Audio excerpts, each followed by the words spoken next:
Mangeurs et mangeuses de vie, me revoilà, le coach de la gloire.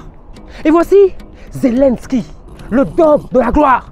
Bon, entendez-moi bien, je ne suis pas n'importe quel coach. Je suis le coach de ton coach.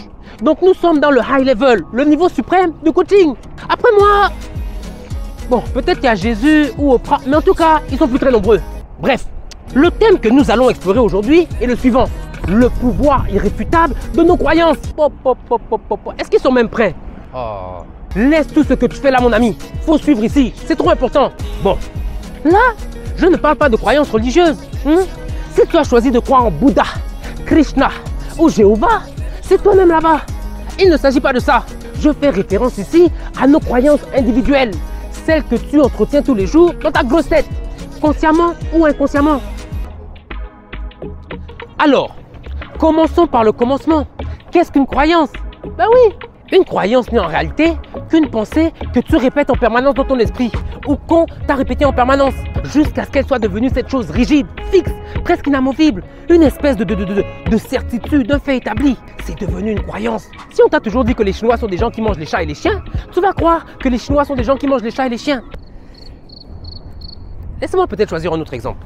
Imaginons un enfant à qui on a répété durant toute sa jeunesse qu'il n'est qu'un bon à rien, qu'il est nul, zéro, qu'il n'ira nulle part dans la vie et qu'en plus il est vilain.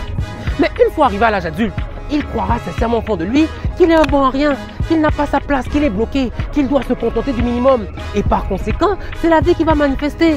Bien sûr. Maintenant, s'il désire réussir, s'il désire s'en sortir, il devra d'abord se débarrasser de toutes ces croyances limitantes qu'on lui a infligées. Il devra apprendre à désapprendre. Oui, car toutes ces croyances négatives sont comme un nuage de fumée qui obstrue sa perception des choses. Il ne voit pas clair. Maintenant, imaginons le même enfant avec des parents qui lui auraient répété en permanence qu'il est talentueux, que c'est le meilleur, qu'il a beaucoup de valeur, qu'il est aimé, qu'il mérite d'obtenir toutes les plus belles choses que le monde a à offrir. Mais une fois arrivé à l'âge adulte, ce sera une star, il fera partie de l'élite, ce sera un leader. Peu importe le domaine qu'il choisit, car il croira sincèrement dans son fort intérieur que c'est normal pour lui de réussir, de prospérer et d'obtenir toutes les plus belles choses que la vie a à offrir. C'est qui il est. Et ce que tu crois, tu le deviens.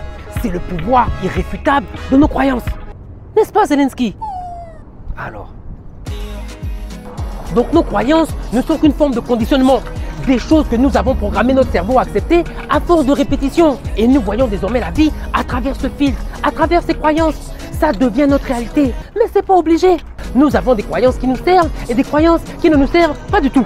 La bonne nouvelle, c'est que tu as la liberté de choisir tes propres croyances. Mais oui, tu peux t'auto-programmer. Tu peux choisir de croire ce que tu veux dans la vie là. Et la conséquence sera que cette chose deviendra ta réalité. Et j'ai même envie de te dire que tu as plutôt intérêt à choisir tes propres croyances, à penser par toi-même. Sinon, ce sera la société qui te dictera ce que tu dois croire. Tu seras formaté par les médias, par les gens autour de toi, parce qu'on te répète tous les jours. Tu deviendras un produit de ton environnement, un suiveur, un mougou. Mais on n'aime pas ça ici. Donc ma question pour toi aujourd'hui est la suivante. Quelles sont tes croyances? En quoi as-tu choisi de croire? D'abord, à propos de la vie en général. Est-ce que tu crois qu'on vit dans un monde merveilleux, à une époque formidable, que tout est possible, que tu peux créer tes propres opportunités en faisant tes propres choix et ainsi réaliser tes rêves, que les seules limites sont celles de ton imagination? Waouh! Ou tu crois plutôt que tout est fichu? C'est bad, c'est Babylone, le monde devient fou, il n'y a plus d'espoir. Ces deux options sont disponibles. Certains vivent dans la première réalité, d'autres vivent dans la seconde. C'est toi qui choisis.